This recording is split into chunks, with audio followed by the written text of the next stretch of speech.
IUI R IVF. So நிறைய பேருக்கு இந்த டவுட் ரொம்பவே இருக்குது. ஸோ நம்மளுக்கு வந்து இன்ஃபர்டிலிட்டி ட்ரீட்மெண்ட்டுன்னு எடுக்கும்போது நம்ம ஐயுஐ பண்ணால் நல்ல சக்ஸஸ் ரேட் கிடைக்குமா, இல்லை ஐவிஎஃப் ஆர் எக்ஸி பண்ணால் நல்ல ரிசல்ட் கிடைக்குமாங்கிறது.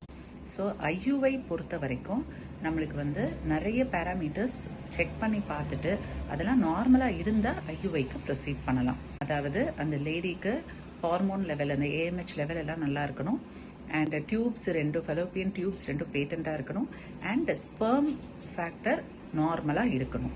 ஸோ ஐயுஐக்கு முக்கியமான ஃபேக்டர்னு பார்த்தீங்கன்னா நம்மளுக்கு வந்து சிமன் அனாலிசிஸ், அதாவது கவுண்ட், மோட்டிலிட்டி, மார்ஃபாலஜி மூணுமே நல்லா இருந்தால் நம்மளுக்கு ஐயுஐயில் நல்ல சக்ஸஸ் ரேட் கிடைக்க சான்ஸ் இருக்குது.